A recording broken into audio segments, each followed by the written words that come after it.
Morning. ഇന്ന് രാവിലത്തെ കാഴ്ചയാണ് ഗൈസ് ഇത് ഞങ്ങളുടെ മുറ്റത്തെ. ഞാൻ ആ ഒരു ഭാഗത്തെ ചെമ്പരത്തിയൊക്കെ വെട്ടിക്കളഞ്ഞു കേട്ടോ. അപ്പോൾ ഇപ്പോൾ അവിടെ ഭയങ്കര തെളിച്ചമാണ്. അപ്പോൾ ഇതേ കരിയില പക്ഷിയൊക്കെ അവിടെ വന്നു നിന്നുകൊണ്ട് ഇങ്ങനെ ചാടി ചാടി നടക്കുന്നത് കണ്ടുകഴിഞ്ഞപ്പോഴത്തേനും ഞാൻ കുറച്ച് അരിയൊക്കെ ഇട്ട് കൊടുത്തു കേട്ടോ.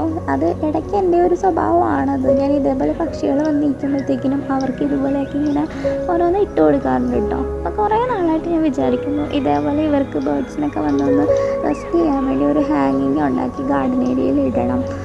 ഇതേപോലെ വെള്ളമൊക്കെ വെച്ച് കൊടുക്കാനും അവർക്ക് എന്തെങ്കിലുമൊക്കെ നട്ട്സോ അല്ലെങ്കിൽ എന്തെങ്കിലുമൊക്കെ ഫുഡോ എന്തെങ്കിലുമൊക്കെ കൊടുക്കാമെന്ന് വിചാരിച്ചിട്ട് ഉള്ളൊരു ഹാങ്ങിങ് ഉണ്ടാക്കണമെന്ന്. അപ്പോൾ ഇന്ന് ഞാൻ അത് ഉണ്ടാക്കി ഇട്ടിട്ടുണ്ട് ഗൈസ്. അപ്പോൾ വരും ദിവസങ്ങളിൽ ഇവർ വന്ന് ഫുഡൊക്കെ കഴിക്കുന്നുണ്ടോ അല്ലെങ്കിൽ വെള്ളമൊക്കെ കുടിക്കുന്നുണ്ടോ എന്ന് നമുക്ക് നോക്കാം. അപ്പോൾ ഞാൻ അതിൻ്റെയൊക്കെ വീഡിയോ ഇടുന്നതായിരിക്കും.